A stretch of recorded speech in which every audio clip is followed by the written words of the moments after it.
Muy buenas tardes, bienvenidas, bienvenidos nuevamente a las conferencias de octubre, este espacio que la Academia de Artes en conjunto con el Museo Nacional de San Carlos ha creado para establecer un mecanismo fundamental de divulgación de las prácticas artísticas en México. Para quienes no tuvieron la oportunidad de acompañarnos el sábado pasado, les recuerdo que todas las conferencias que estamos generando en el contexto de este proyecto se mantienen, como ustedes saben, ¿no?, en los sitios correspondientes del Museo Nacional de San Carlos y de la Academia de Artes para que puedan volverlas a disfrutar. El sábado pasado iniciamos el ciclo de conferencias de este año con la conferencia que impartió el maestro Manuel Marín, titulada Figuraciones Geométricas. Esta conferencia, además de inaugurar el ciclo de conferencias de este año, permitió inaugurar una exposición que actualmente se encuentra en el Museo Nacional de San Carlos y que ha sido creada por la Academia de Artes como un mecanismo de diálogo entre escultores miembros de esta institución.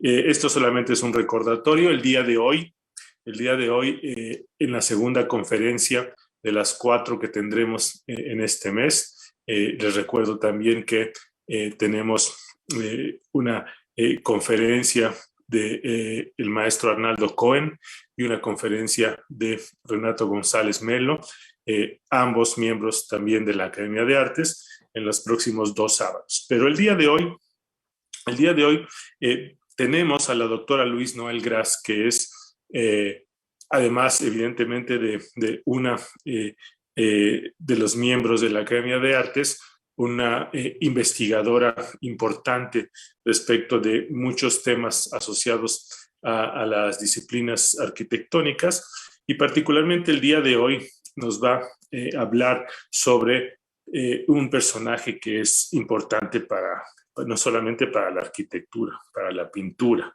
¿no? Se trata de Juan O'Gorman. La doctora Louise Noel tituló su conferencia Las casas de Juan O'Gorman, del racionalismo al organicismo. Es decir, el día de hoy vamos a tener la fortuna de escuchar a la doctora Louise Noel Gras hablarnos sobre la dimensión, digamos, de arquitecto de este importante artista, Juan O'Gorman.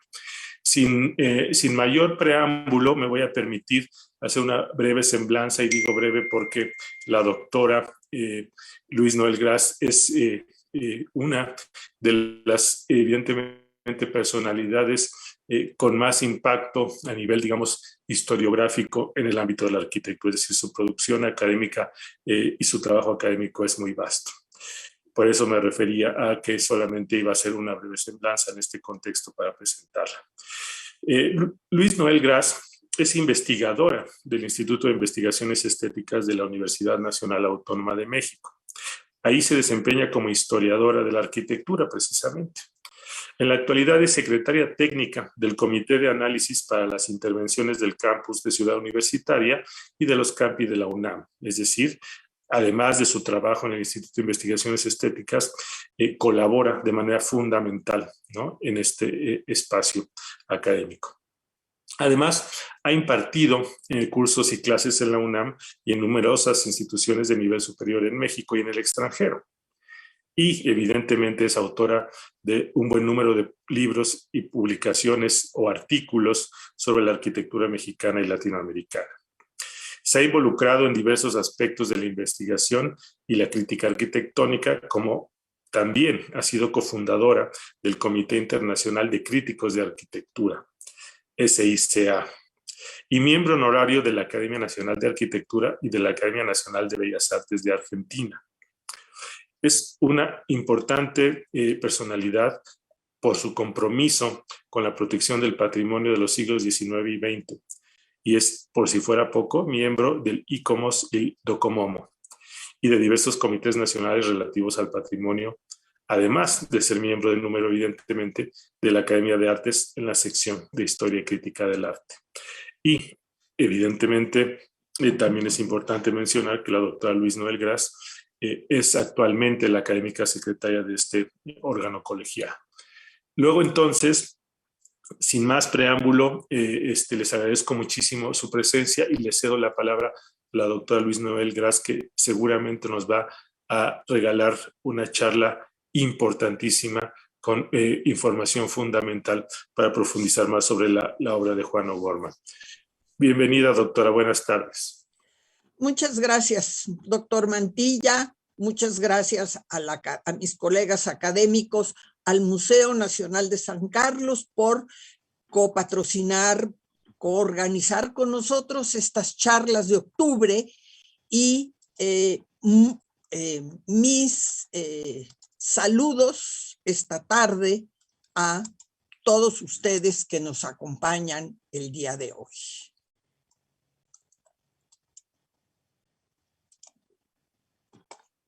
Efectivamente, voy a hablar de Juan O'Gorman y su arquitectura, aunque también su pintura tendría mucho, sobre su pintura hay mucho que decir, y señalo que él fue miembro de la Academia de Artes en la sección de pintura, no en la de arquitectura, lo cual no quita que era pues un hombre prácticamente podemos decir renacentista que se ocupaba de muchísimos temas. Pero el día de hoy me ocuparé precisamente de estas obras. Aquí está Juan O'Gorman, que a mí me gusta mucho iniciar con esta foto de él cuando era estudiante en la Academia de San Carlos, aquí, pues en esta relación con las artes plásticas, esta idea que en la mente, la creatividad de una persona, todo puede ser posible. Nació en la Ciudad de México en 1905, donde falleció en 1982. Él estudió precisamente arquitectura en la Escuela Nacional de Arquitectura, que estaba situada en ese momento en el recinto de lo que había sido la antigua Academia de San Carlos, donde tuvo colegas arquitectos importantes y también relaciones importantes y relevantes para su futura carrera con las artes plásticas.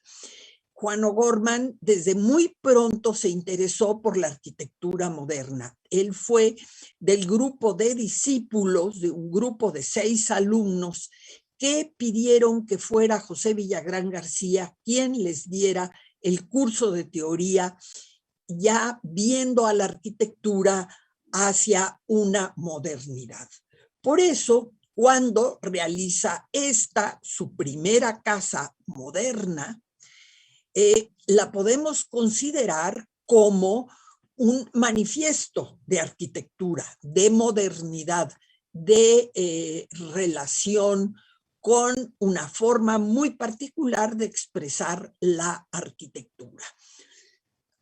Aquí comenzamos también con este juego de fechas que el propio O'Gorman fue moviendo a través del tiempo dentro de su propia biografía, historiografía, podemos decir. Por un lado, Juan O'Gorman, este dibujo, lo firma como 1929.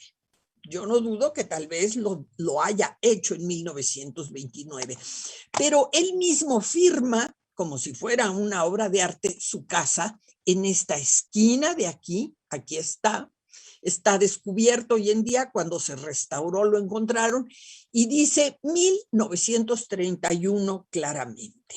Esa es la fecha de conclusión de la casa. Y en arquitectura se considera que la obra es de la fecha en que está concluida o prácticamente concluida. Antes es un proyecto y difícilmente tiene el eco que tiene la obra en sí. Estos son los planos de la época del propio O'Gorman, para conseguir los permisos de construcción, y estos son otros dibujos nuevamente firmados por O'Gorman en 29, aunque sabemos que la casa esta fue realmente de 1931. Fue una casa que tuvo mucho éxito desde el principio. También muchos detractores.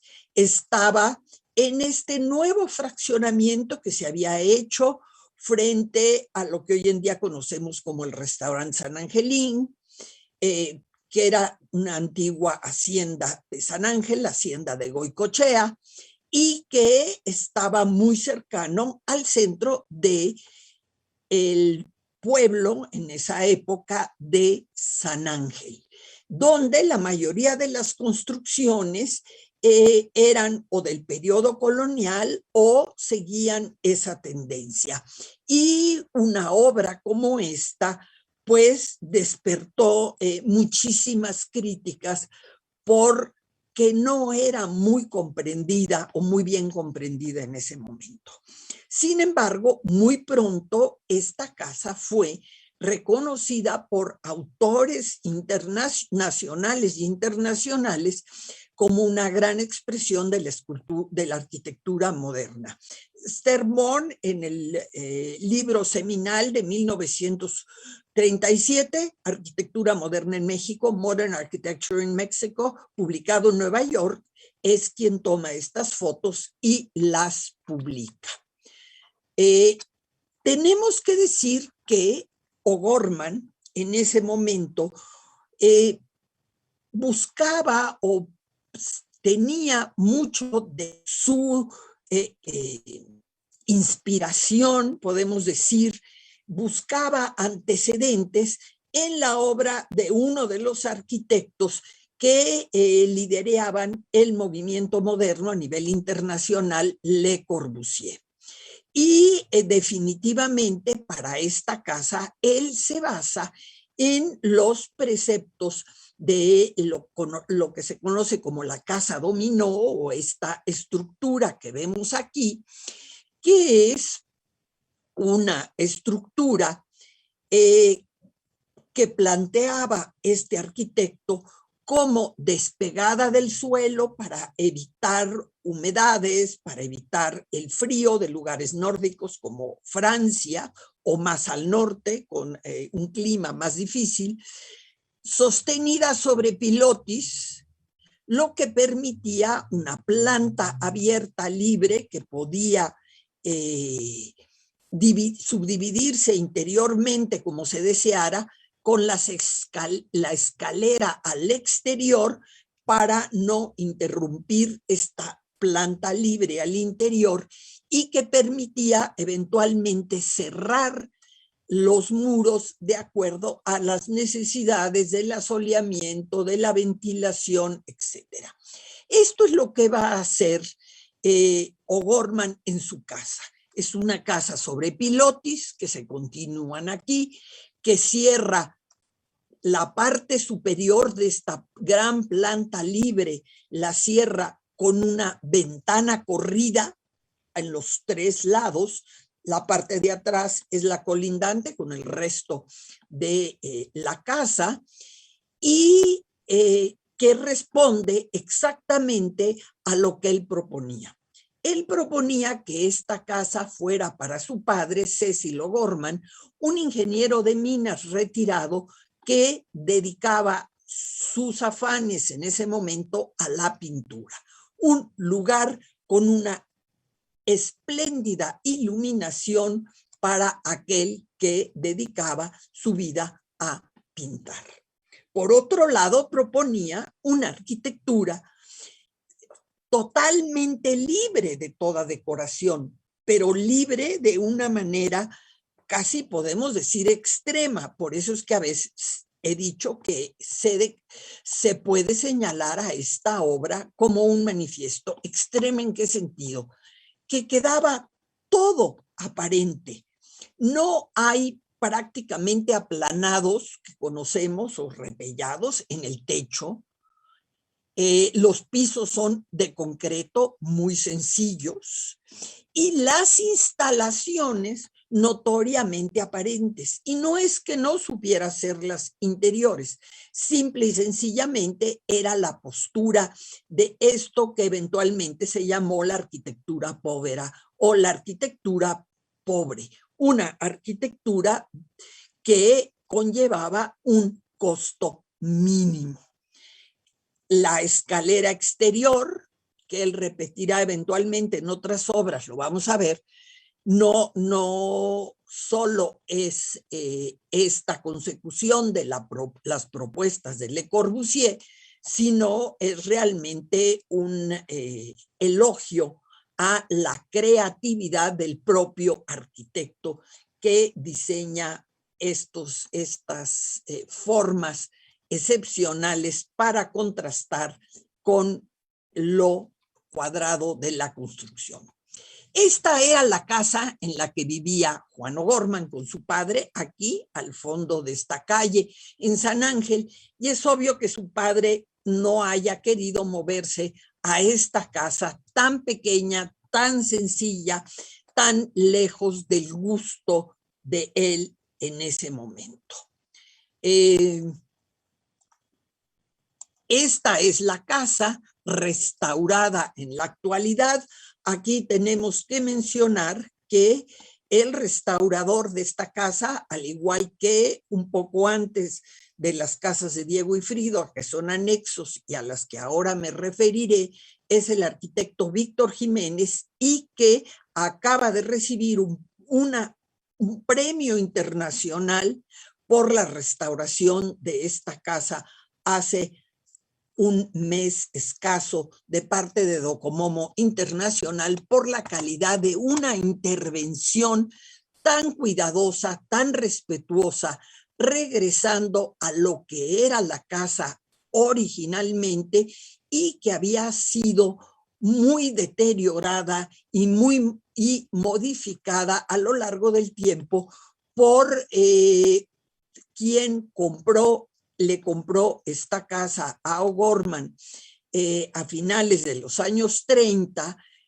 o principios de los 40, y que la fue modificando para su forma de vivir en ese momento. De todas formas, este es un edificio, a mi juicio, muy atractivo, muy importante, y que señaló un nuevo camino para la arquitectura. Aquí señalo, este es el lugar donde está la firma encontrada de O'Gorman ahora que se hizo la restauración. Esta casa va a resultar muy importante porque Diego Rivera, que era amigo de este muy joven arquitecto, ve esta casa y dice: esto es lo que yo necesito, una casa para mí. Diego Rivera hasta ese momento rentaba diferentes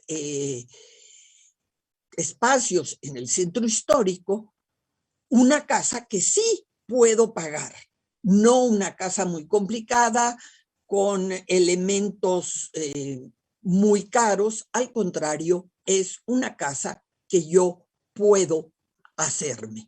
Por eso es que muy poco después, entre 31 y 33, le hará Juan O'Gorman su casa a Diego Rivera y a Frida Kahlo, que acababan de casarse. Un poco para entender la importancia de la restauración, así es como estaba la casa. Las grandes ventanas se habían bajado a la planta baja, no tenía la planta libre que pretendía tener originalmente, y se habían cerrado algunos muros. Pero estaba relativamente bien conservada el interior, con todo este trabajo de O'Gorman muy cuidadoso, por ejemplo, en el baño, en las bisagras diseñadas por él mismo, que me parecen realmente un trabajo excelente y de gran calidad, así como, por ejemplo, la tina con este espacio para reposar la cabeza. Me parece que O'Gorman sí, por un lado, era esta arquitectura de muy pocos costos, con notoriamente las instalaciones, como vemos aquí, el tubo de agua externo, la instalación eléctrica externa, pero al mismo tiempo la búsqueda de el confort y de un cuidado constructivo de gran calidad. Mientras O'Gorman vivió en esta casa antes de venderla, había pintado aquí al fresco una pintura, esta que se llama Entre la filosofía y la ciencia. También cuando se hizo la restauración se encontraron los trazos primeros de esta pintura, cuya reproducción se puso, me parece acertada, aquí en la parte baja, y que nos habla ya de esta coexistencia en la vida de O'Gorman de las artes plásticas y la arquitectura. Como hablaba yo, las instalaciones eléctricas aparentes y la escalera ya interior de la casa para pasar de la estancia a las habitaciones superiores,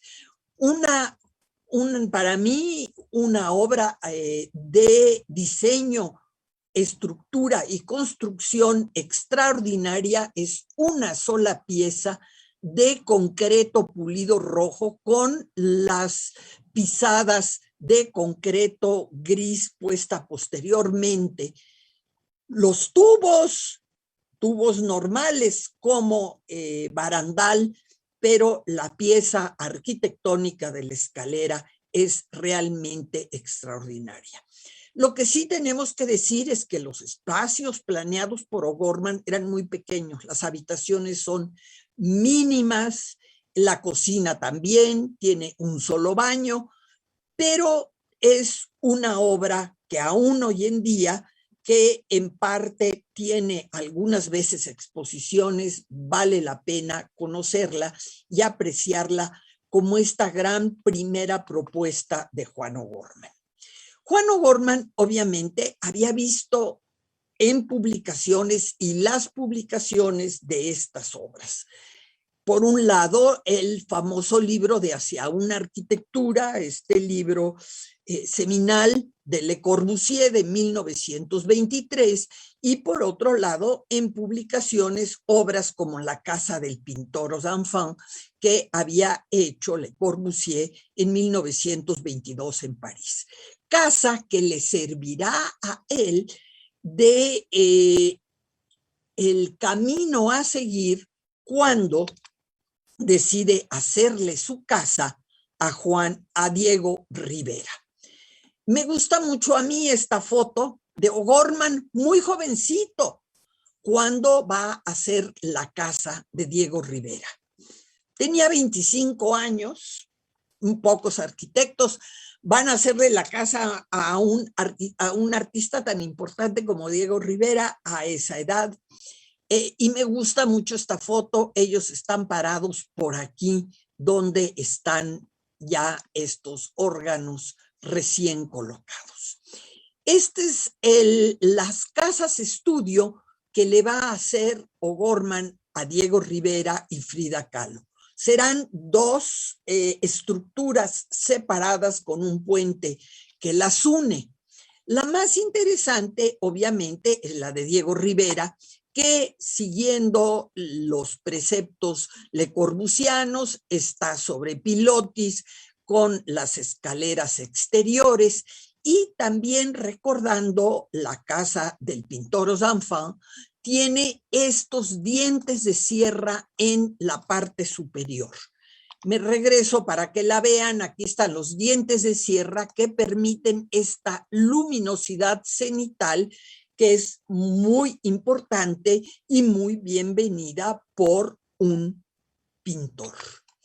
En el caso de O'Gorman, se da cuenta que los dientes de sierra, si bien permiten una muy buena luminosidad al interior, orientados como están hacia el norte, en el verano mexicano, el sol sí alcanza a entrar por estas ventanas superiores. ¿Qué es lo que hace? Pone parteluces. Pone parteluces en 1930, cuando obviamente Le Corbusier no lo había hecho nunca, ni siquiera lo imaginaba.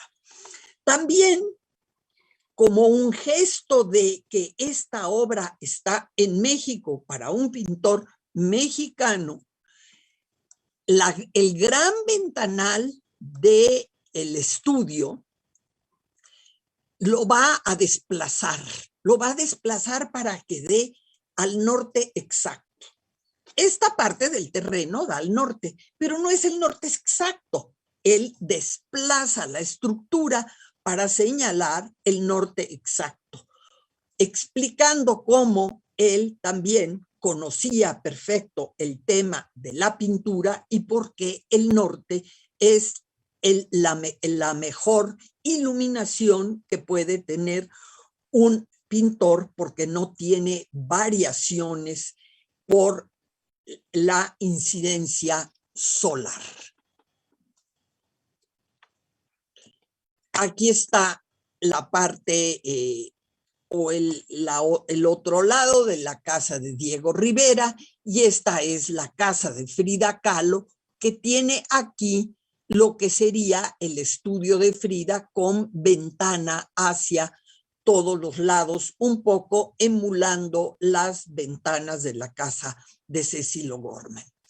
Como vemos, unas casas muy sencillas, y que su localización en México, el hecho de que hay una inspiración en un arquitecto extranjero, no solo está mediatizado porque las pintó de azul y rojo o porque hay un muro de cactus, es algo que sirve exactamente a los clientes. Y ahí es donde está esta localización en la Ciudad de México de estas obras, y una localización en estos dos artistas.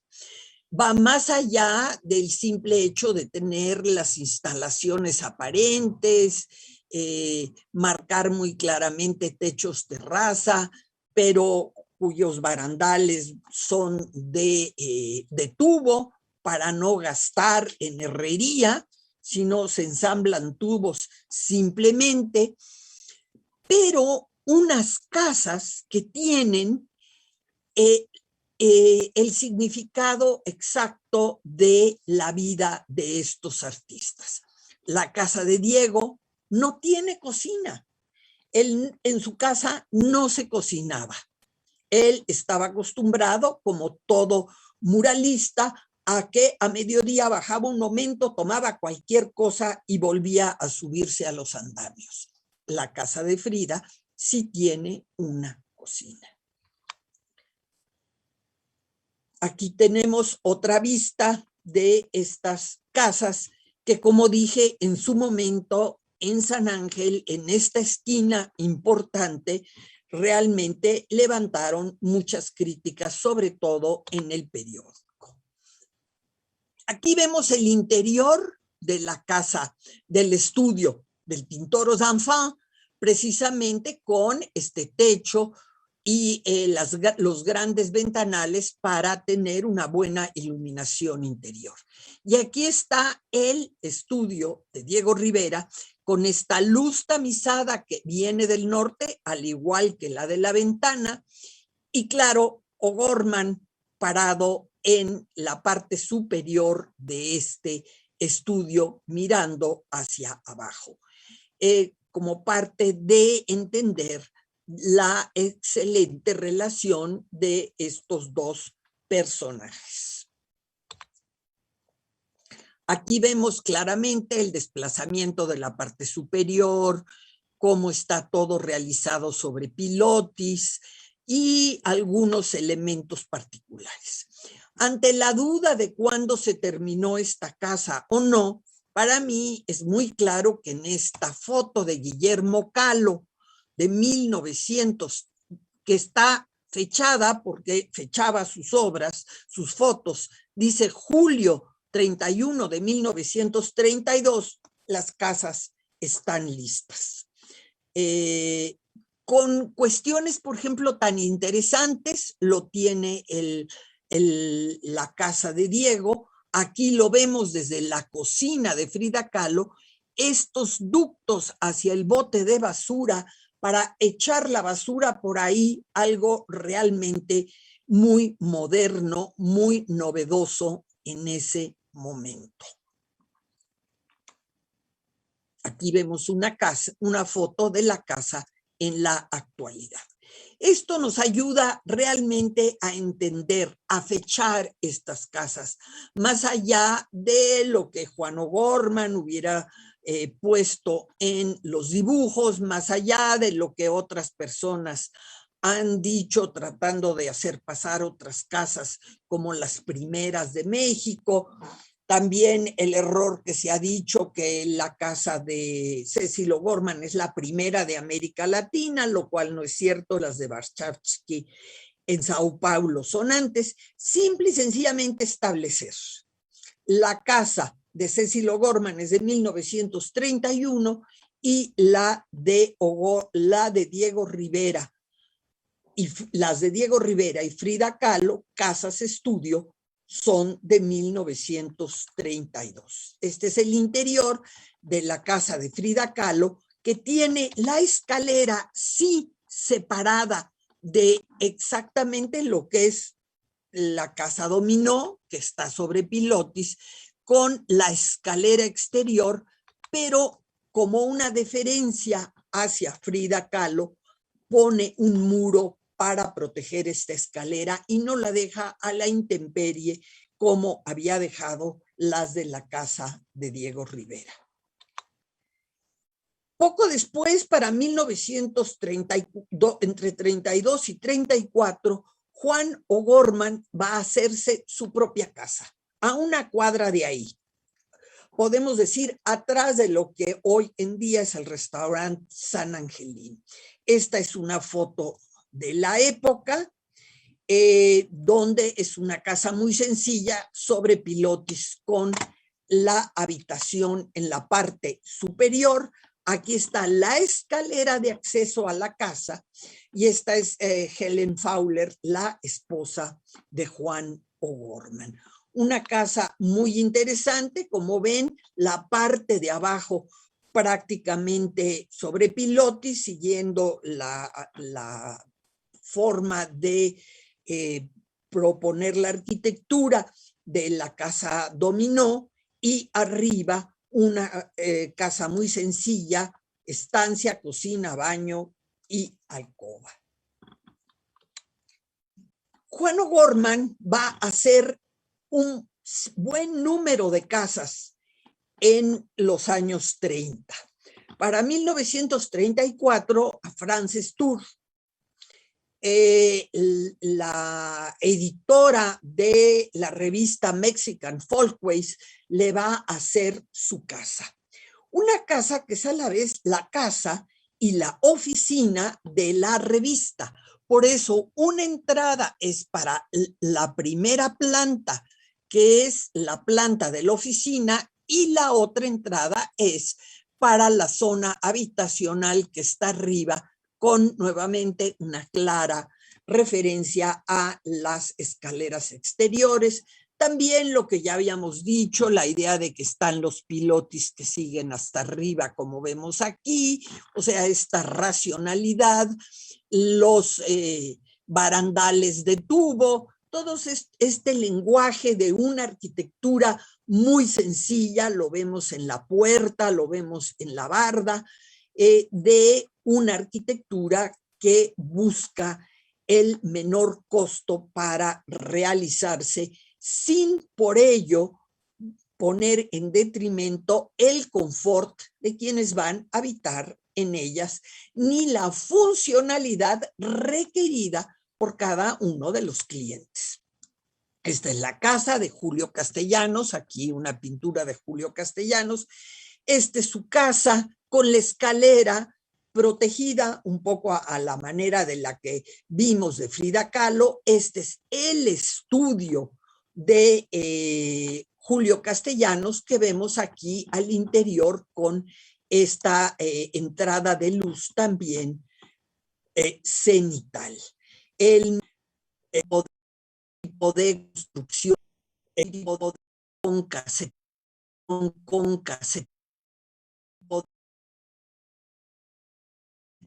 en la parte superior, de instalaciones eléctricas totalmente aparentes.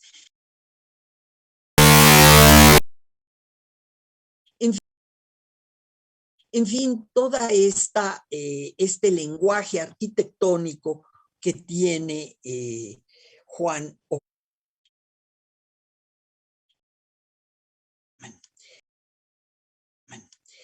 Estas tres casas que a mí me parecen muy interesantes y que también tienen una relevancia dentro de algo que les explicaré ahorita a continuación.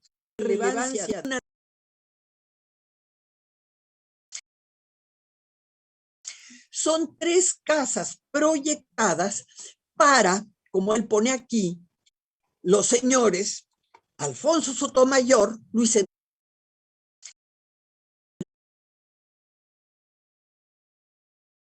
Enrique Erro y Carlos Vallejo. Y sí, efectivamente, estos tres personajes, Sotomayor, Erro y Vallejo, son los que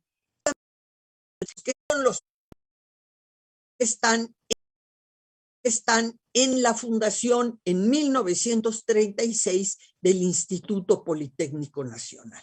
Momento en que la escuela que Juan O'Gorman había fundado en 1932 como la Escuela Superior de Construcción, una escuela para la enseñanza, escuela superior de la arquitectura, escuela superior, pero de esta arquitectura que él proponía como construcción y no el estudio de épocas pasadas, construcción y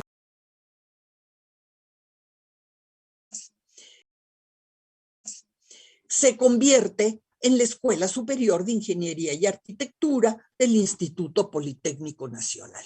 Efectivamente, esta ingeniería y arquitectura relación con estos hombres eminentes de la fundación del Politécnico Nacional harán que Juan O'Gorman forme parte precisamente como el creador y fundador de la Escuela Superior de Ingeniería y Arquitectura del Poli.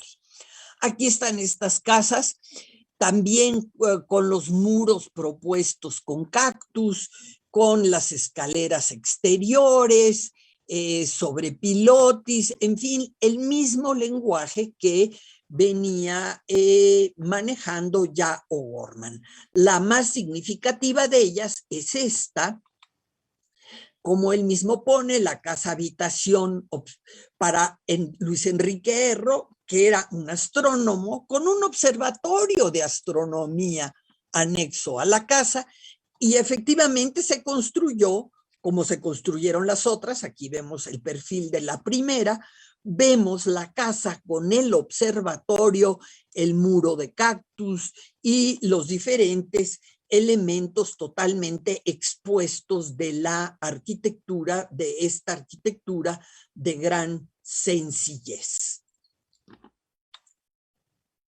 Esto muy brevemente, yo sé que voy a casas, que propuse hablar de las casas de O'Gorman, pero no puedo dejar de mencionar, aunque sea brevemente, que en 1932, en la casa de Diego Rivera, Juan O'Gorman va a conocer al secretario de Educación, y en este momento se me olvidó el nombre, quien al ver esta casa va a decir, efectivamente, Este es el tipo de arquitectura de gran sencillez, de gran limpieza, de poco costo para las escuelas de México. Y contratará a Juan O'Gorman durante 2 años para hacer un muy buen número para restaurar algunas escuelas y hacer un buen número de escuelas fuera del núcleo central de la Ciudad de México, en espacios periféricos para las primarias. Juan O'Gorman trabajará en esto, se publicarán las casas de 1900, las escuelas de 1932. En este libro, aquí está una de ellas, escuelas donde ya comenzarán a aparecer pintores como Ramón Alba Guadarrama y otros muralistas de la época con murales dentro de estas escuelas. Les presento aquí una más, la Escuela Primaria de Coyoacán, en la Ciudad de México, obra de Juan O'Gorman, que me parece fantástico que hace 1 año o 2 fue declarada Patrimonio Artístico Nacional, como la gran importancia que tuvo las aportaciones de las escuelas de O'Gorman, tanto en el acercamiento a una arquitectura social como el acercamiento a cómo debe de ser una escuela, sus tamaños, sus orientaciones, en fin, todo lo que tiene que ver que posteriormente recogió el Comité Administrador del Programa Federal de Construcción de Escuelas, el CAPSE. Interesante también cómo en ese momento él propone ya un aula casa rural que vendrá a hacerse a finales de los años 50 con Pedro Ramírez Vázquez, al frente del CAPSE y con todo un grupo de arquitectos y diseñadores para diseñar la famosa aula casa rural que tuvo tanto éxito en México y que se llevó a otros países de América Latina y África. Esto es lo que él proponía, que aquí sí tiene que ver un poco con mi tema, el de las casas. Él proponía esto, una escuela que tenía aquí una especie de patio o ambiente cubierto en altura. Ahora que estamos viendo todas estas inundaciones, pensamos que era muy interesante. Pienso que es muy interesante que haya estado en altura, que lo propusiera así para salvaguarda de los espacios. Aquí están los baños de niños, niñas y niños, el aula y la casa del profesor con la oficina aquí para atenderlos. Y este espacio que se vuelve no solo un espacio a cubierto para juegos en momentos que hay un exceso de sol o que llueve, se vuelve también un importante escenario para las fiestas, para los festejos, para los festivales que son tan importantes en nuestras escuelas primarias, podemos decirlo. Entonces, esta parte de O'Gorman creo que todavía se debe de trabajar y estudiar más. Para 1933, dentro de toda esta idea de una arquitectura racional sin ninguna carga de decoraciones, de gastos extras, y que busca simple y sencillamente solucionar los problemas reales de habitación y de confort, él va a decir en las famosas pláticas de arquitectura de 1933, estas conferencias que dieron un grupo de arquitectos donde se debatió el sentido, el camino, tal vez el futuro de la arquitectura.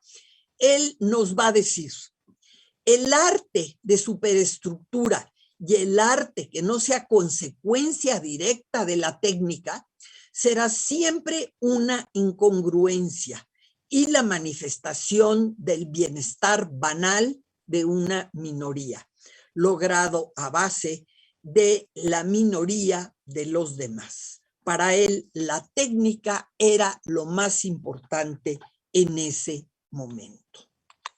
Por ello, para 1936, decide oficialmente dejar la arquitectura y dedicarse a la pintura mural, también a la pintura de caballete.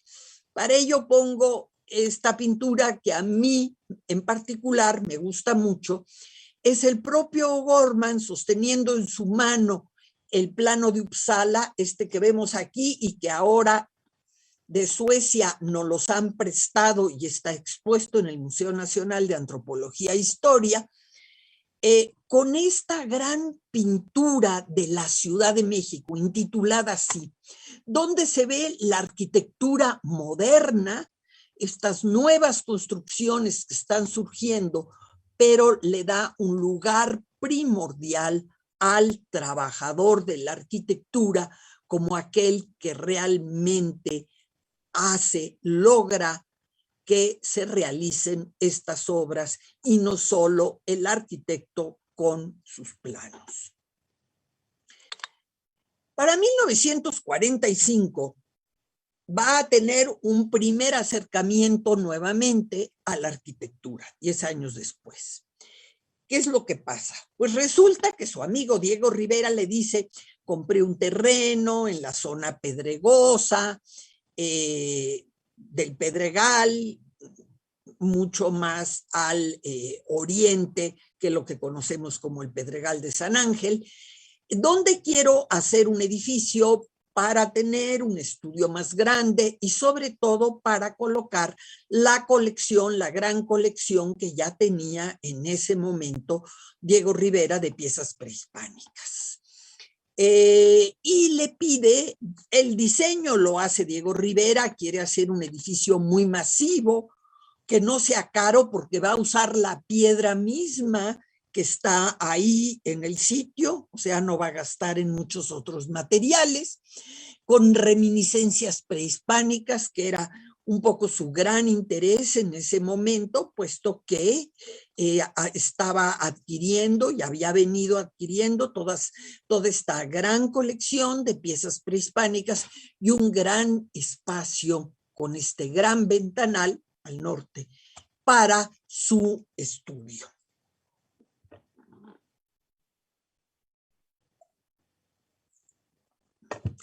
Juan O'Gorman dice claramente, está escrito en su autobiografía, que a él no le parecía correcto esta especie de neoindigenismo, pero que era su amigo y que definitivamente lo ayudó estableciendo los planos para lograr los permisos de construcción a su nombre, etcétera, etcétera, toda esta parte legal que hay que cumplir para hacer una casa.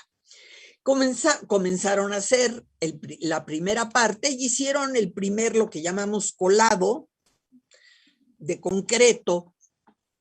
Y claro, cuando Diego Rivera lo vio y vio el concreto desnudo en contraste con la piedra, le pareció a él y a O'Gorman también que no se veía bien. Al fin y al cabo, artistas los dos. Entonces, a Diego Rivera se le ocurrió, todo esto nos los narra con gran detalle Juan O'Gorman en su autobiografía. Quitaron ese colado y se le ocurrió a Diego Rivera que sobre la madera, el encofrado para el colado, poner piedra y luego poner el colado. Así, cuando se viera hacia el techo, se iba a ver una estructura o un acabado como el de la piedra, una especie de cueva. Y cuando uno va a la Nahuacalli, el primer piso es así. Pero poco después, el propio Diego Rivera dijo, es que estoy perdiendo una gran oportunidad. ¿Cuál? Pues la de, sobre ese encofrado, hacer un dibujo, poner algo.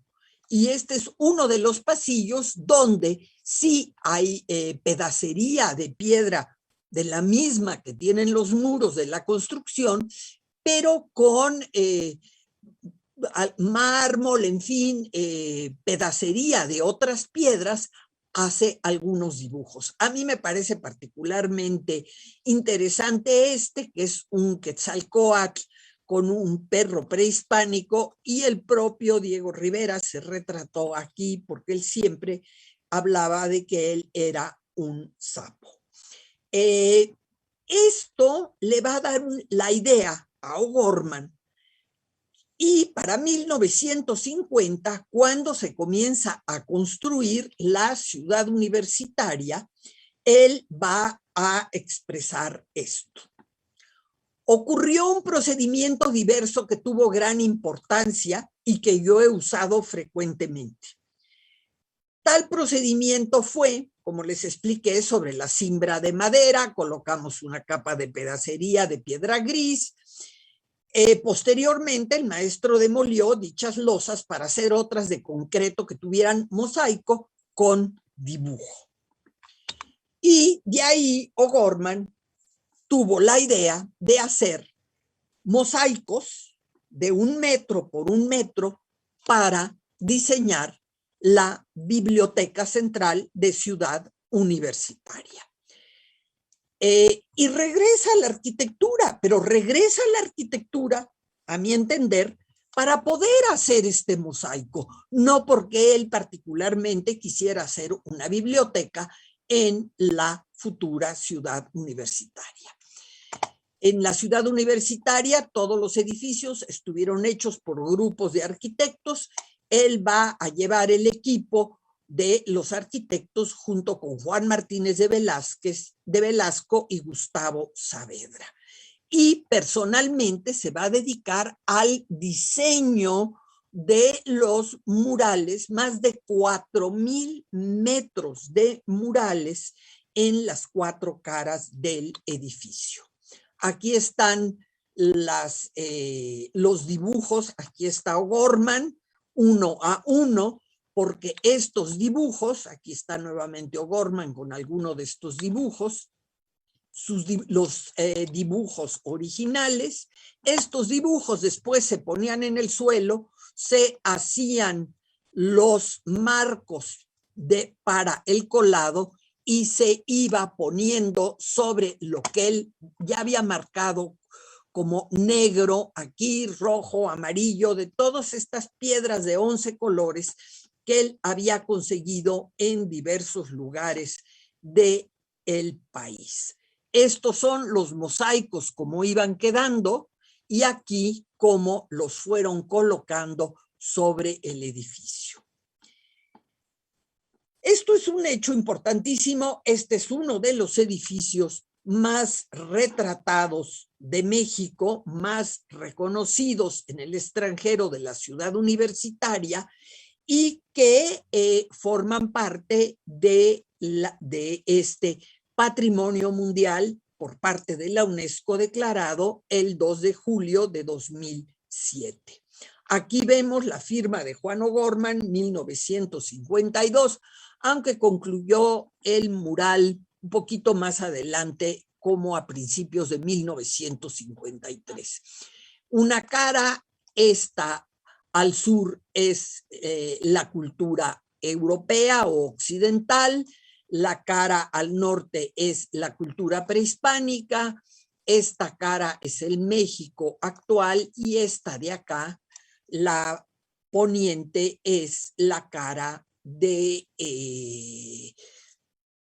la Universidad Nacional y sus logros con el escudo. No me detengo más aquí, aunque habría mucho más que decir, pero para señalar, a mi juicio, y ahora les presentaré el por qué pienso que es así, la casa del propio Juan O'Gorman en Avenida San Jerónimo, cuyas fechas yo pongo entre 1953 y 1955, a pesar de que Juan O'Gorman, en su autobiografía y en algunas publicaciones que vinieron posteriormente a esto, se dice que es de 49. En primer lugar, para mí, estilísticamente, esta casa, de esta forma, con todo este propuesta no puede ser anterior, a algo tan sencillo, tan internacional en su lenguaje como la Biblioteca Nacional. Pero hay muchas otras razones para entenderla. Además que debemos de entenderla como la gran obra maestra de la arquitectura de Juan O'Gorman, donde se conjunta su conocimiento arquitectónico, su creatividad arquitectónica junto con su creatividad dentro de las artes plásticas. Él nos dice en su autobiografía: en el año de 1947 compré un terreno, obviamente en esa zona del Pedregal, a orillas del Pedregal de San Ángel, cuyas condiciones eran ideales para hacer una casa en que la imaginación, la fantasía, jugaran una parte importante en su arquitectura. Efectivamente, la imaginación y la fantasía están aquí presentes. Probablemente también le interesó este terreno en esta zona del Pedregal, en San Ángel, del Pedregal de San Ángel, porque ya había visto las características y el interés que presentaba esto con la obra que había comenzado a trabajar en 45 en la zona del Pedregal donde está el Anahuacalli. Aquí está O'Gorman en la casa recién, frente a la casa recién concluida. Él nos dice también en diversos textos que hay un enorme antecedente en él o que se inspira para el uso de estos mosaicos, de estas formas, de esta creatividad en Antoni Gaudí, el arquitecto de finales del 19, principios del 20 en Cataluña. También habla de la importancia que tuvo para él las lecciones de la arquitectura orgánica de Frank Lloyd Wright. Y pongo la Casa de la Cascada no por azar como un ejemplo de Frank Lloyd Wright, no, porque efectivamente Juan O'Gorman estuvo en esta casa y pasó, no sé, 1 o 2 fines de semana, una semana, vivió en esta casa. Juan O'Gorman había ido a Estados Unidos, invitado por el señor Kaufman, dueño de esta casa, a hacer un mural que finalmente no se llevó a cabo, pero mientras estaba en Estados Unidos, viendo el sitio donde se haría el mural, con su buena relación con Kaufman, lo invitó a pasar unos días a esta casa. Y esto convenció a O'Gorman que tal vez la arquitectura no debía de recoger el camino indicado por Le Corbusier, sino el camino que indicaba Frank Lloyd Wright, de lo que Wright llamaba la arquitectura orgánica. La arquitectura orgánica para Wright, y también como la comprende O'Gorman, no es una arquitectura esta con forma de amibas, etcétera, etcétera. No, es una arquitectura que emana del sitio, que toma en consideración al sitio, que pone en valor al sitio. En este caso, la casa pone en valor la cascada, pero el sitio a su vez pone en valor a la arquitectura. Una arquitectura que va a utilizar en lo posible materiales locales, ya sea la piedra local, como en el caso del Anahuacalli, o materiales que son de la zona, que se utilizan en la zona. Nada de estar importando desde las lejanías mármoles o maderas preciosas. Esa era la propuesta de Frank Lloyd Wright, en la cual fue coherente aquí y posteriormente en varias obras, muy particularmente en la casa y escuela de Taliesin West. Y todo esto será lo que va a buscar expresar O'Gorman. También para él, famosa construcción, el Palacio Ideal, esta construcción casi surrealista, podemos decir, de Ferdinand Cheval, este artista francés, que es muy importante para O'Gorman. En la pintura El monumento al nacimiento a Venus pone aquí una foto de Ferdinand, el factor Cheval, con sus fechas. Quiere decir que todo este tipo de obras y arquitecturas tienen esta relación y esta inspiración con Ferdinand Cheval. Tenemos que entender que y saber, y creo que para todos nosotros a lo largo del estudio del arte, de la arquitectura, sabemos muy bien que un artista emana de muchas inspiraciones, de mucho estudio, del conocimiento de muchas obras. No pretendo de ninguna manera decir que O'Gorman copió aquí o allá, ni lo pretendí cuando hablé de Le Corbusier en un principio, ni ahora que hablo de Ferdinand Cheval, de Gaudí, que él mismo señala en sus textos, ni de Frank Lloyd Wright, que también O'Gorman señala como alguien que lo inspiró para hacer su obra.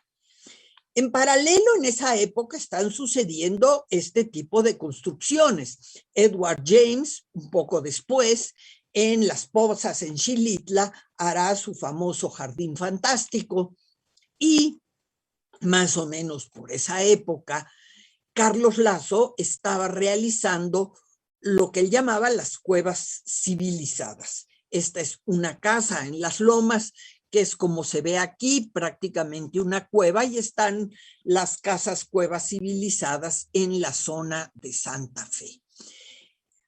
Para mí, que O'Gorman quiere adelantar la fecha de su casa a 49, como él dice, simple y sencillamente para que no aparezca como haber copiado a personas como Carlos Lazo. Pero eso es una simple conjetura mía. En todo caso, va a hacer la casa, como él dice, con mis propias manos. No lo dudo que con algunos trabajadores él haya ido produciendo toda estos maravillosos murales o recubrimientos de piedra. Aquí vemos una visita de Frida Kahlo, aquí está Juan O'Gorman, su esposa, en la casa en construcción, una parte de la casa con piedra local sacada del propio terreno. Aquí pintando a una de las hijas de Max Seto, aquí está, esta es una de ellas, esta es otra. Max Seto era gran amigo de Juan O'Gorman. Y Juan O'Gorman nos va a decir precisamente en un texto en Arquitectura México, en el número 112, donde también expresa su descontento por la destrucción de su casa, a eso llegaremos un poco más tarde, y habla de este tema de la arquitectura orgánica inspirada en Frank Lloyd Wright. Él dice, la arquitectura orgánica implica la relación de forma, color y materia entre el edificio y el paisaje visible que lo rodea, por lo que su principal propósito fue el de hacer un ensayo de arquitectura integrada a las rocas de lava del Pedregal en el fondo del terreno. Eso es lo que O'Gorman nos dice de su casa. ¿Por qué es arquitectura orgánica? Porque está integrada su casa a las rocas de lava del Pedregal. Aquí está el ingreso a la casa. A mí me parece realmente interesante cómo pues están estas especies de gigantes en cuya cabeza crecen unos cactus, todo esto entre surrealista y curioso, como dos guardianes del ingreso a la casa, como sucede en tantas culturas, con este elemento prehispánico en la parte superior, que es como un espejo, tiene exactamente la misma forma del otro lado en la terraza superior o techo terraza que vamos a ver. También vamos a ver todavía esta búsqueda de una arquitectura de poco costo. Entonces, las cortinas en esta puerta principal son de palma, de material como de palma. Aquí vemos estas mismas figuras protectoras, podemos decir, de la casa, con todos estos elementos que provienen de códices o dibujos prehispánicos. Y aquí vemos esto en la terraza con el propio O'Gorman del otro lado. Vemos cómo las figuras entonces son duales como un espejo de un lado y del otro.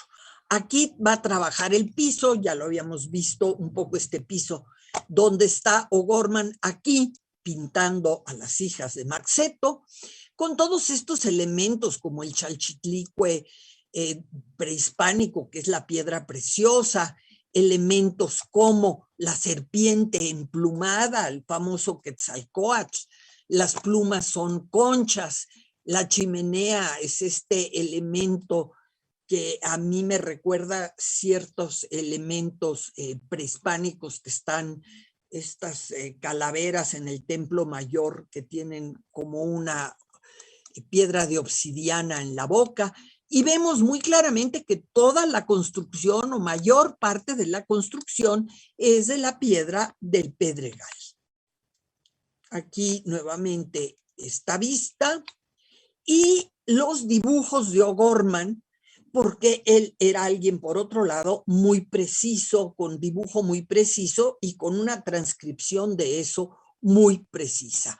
Aquí están los dibujos de O'Gorman de la casa San Jerónimo 1962. Este es uno, ahora se los voy a señalar, y este es otro con la serpiente emplumada y estos personajes y elementos prehispanizantes o de inspiración prehispánica como el Tlaloc que vemos aquí.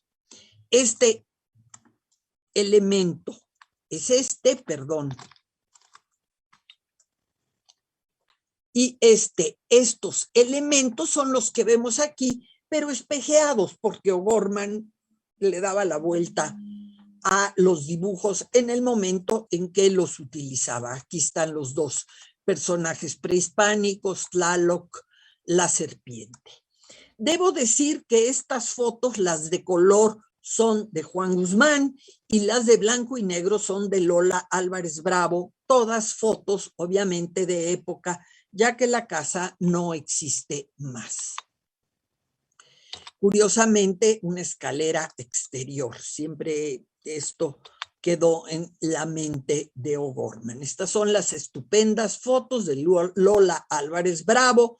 En un momento dado, O'Gorman se queja que Lola no le entrega las fotos para mandárselas mandarlas a Estados Unidos para que se publicaran. Este es el estudio que él construye anexo a la casa para su esposa Helen Fowler, que era pintora de cuestiones botánicas, y este es el propio estudio de O'Gorman, con este techo o con esta forma curva, donde aquí está O'Gorman en su estudio con una pintura. Estas son las plantas de la casa. La planta baja, este es el ingreso principal. Aquí están los dos seres que protegen o gigantes que protegen el ingreso, la estancia, la cocina y el cuarto de servicio. La parte superior con la terraza, las dos habitaciones, la principal, la de la hija de O'Gorman y los baños de cada una de estas habitaciones.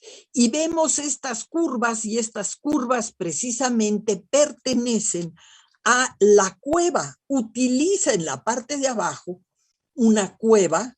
Este espacio está naturalmente, es una cueva natural que él habilita. Entonces, este tema de la cueva civilizada, que para él es sensible, por eso no quiere ser después de Carlos Lazo, con la escalera que sube al segundo nivel. Aquí está O'Gorman. Vamos a ver ahora un acercamiento a esta vista. Bueno, con todos estos elementos de la cultura popular que a él le interesaban tanto.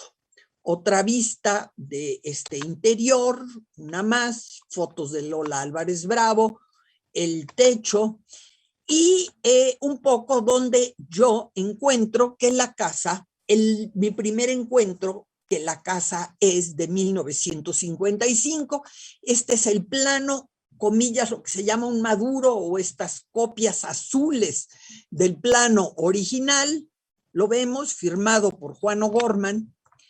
Y en la parte de atrás me encuentro con que está el permiso de alineación, etcétera, etcétera, y el permiso de construcción del jefe de la oficina revisor de licencias el 24 de julio de 1955. La casa no es de 49. No solo eso, revisando entonces publicaciones, me doy cuenta que en el libro 18 residencias de arquitectos mexicanos de 1951 aparece la casa de O'Gorman, pero la casa de 1934, no la nueva casa. En 1952, que se hace la guía de arquitectura mexicana, que la hace la editorial Espacios para el Congreso, el 8º Congreso de Arquitectos en México, no aparece la casa de O'Gorman todavía. Aparece Ciudad Universitaria, pero no aparece la casa de O'Gorman. Y en 1961, que Max Seto, el amigo de O'Gorman, publica la casa, la publica, tal vez sea muy pequeño para leer, pero créanme que aquí dice 1956. Esa es la fecha que a esta casa le pone Max Seto. Stephen McCoy, la crítica de arte norteamericana, era muy amiga de la familia O'Gorman, de Helen Fowler O'Gorman y del propio Juan O'Gorman. Hay varias cartas, la carta, como les digo, quejándose de que no le toma las fotos al Lola Álvarez Bravo para enviarle. Aquí está una de las fotos. Todo esto está en el archivo de Stephen McCoy en el Smithsonian. Aquí está una de esas fotos. Pero lo más divertido o lo más claro de todo esto es que en 1955 el propio O'Gorman le escribe a Stephen McCoy: espero terminar la casa este año. 1955 está fechada la carta, no puede haber falsedad ahí. Espero terminar la casa este año y tal vez mudarnos en junio o julio. Julio es la fecha del permiso de construcción, la casa ya estaba lista, pero bueno, cuando se actualiza todo esto para poder conectar el agua, la luz y todo lo demás que sabemos que hay que hacer, y es exactamente en 1955. En fin, todo esto es para acomodar la casa en ese momento, lo cual para mí es muy importante. También yo digo un poco con curiosidad, es muy probable que muchas de esta pedacería de piedra que había quedado de la Biblioteca Nacional, que se había traído para esas obras, haya podido él utilizarla en esta casa. Aquí unas fotos que me permití traer, sé que tal vez ya estoy sobre el tiempo, pero en fin, aquí está O'Gorman con Frida Kahlo. Aquí está O'Gorman con Jawaharlal Nehru e Indira Gandhi en 1962.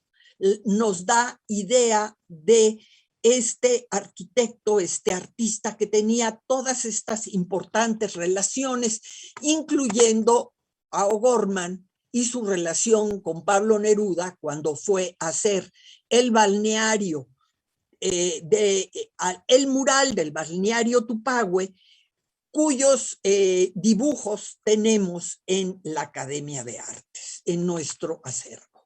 Igualmente tenemos en nuestro acervo esta extraordinaria pintura de temple sobre masonite que se llama Nuestra maravillosa civilización, y aquí está O'Gorman pintándola.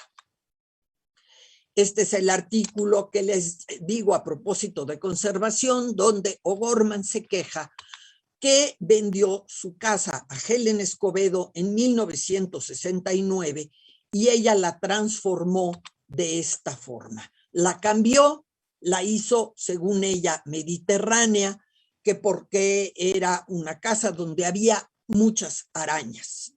Y transformó la casa de O'Gorman, que era esta, en esto. Tal vez esto le gustaba a Helen Escobedo, pero esto era una obra de arte con un autor y yo creo que es algo que no se debe de hacer. Después hubo aquí una academia de música que ya no está más, pero vemos que en la puerta todavía se conservaban algunos de los murales de O'Gorman, y esto era como se había recubierto y pintado ya la casa para ese momento. Hasta aquí llego, después de todas estas explicaciones y cambios de fecha, reconociendo que en el fondo O'Gorman fue un gran arquitecto, un gran artista, nos legó muchos textos, muchas ideas y mucho más todavía para investigar y destacar la extraordinaria obra de este arquitecto. Muchas gracias.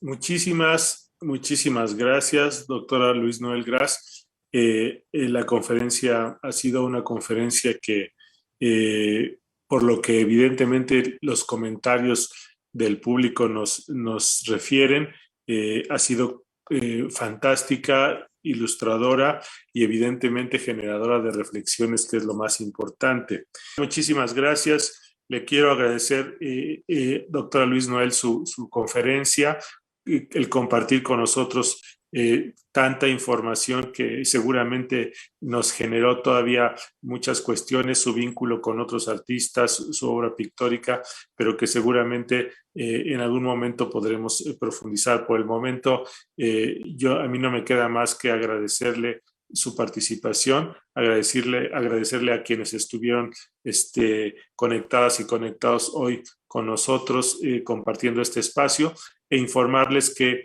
las conferencias de octubre continuarán llevándose a cabo en los próximos 2 sábados, y que el siguiente sábado tenemos al maestro Arnaldo Cohen con una conferencia increíble titulada La exposición del miedo, y el sábado siguiente al doctor Renato González Melo con una exposición sobre las imágenes, digamos, de los conflictos bélicos en la iconografía postrevolucionaria. Entonces, les esperamos los siguientes 2 sábados en este ciclo de conferencias, y por el momento les agradecemos muchísimo su presencia, sus comentarios, su participación, y también evidentemente agradecer al Museo Nacional de San Carlos por esta colaboración con la Academia de Artes para realizar anualmente este ciclo de conferencias.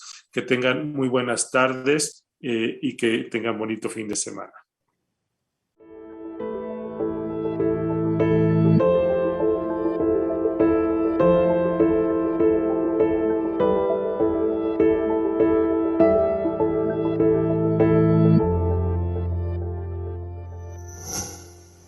Gobierno de México.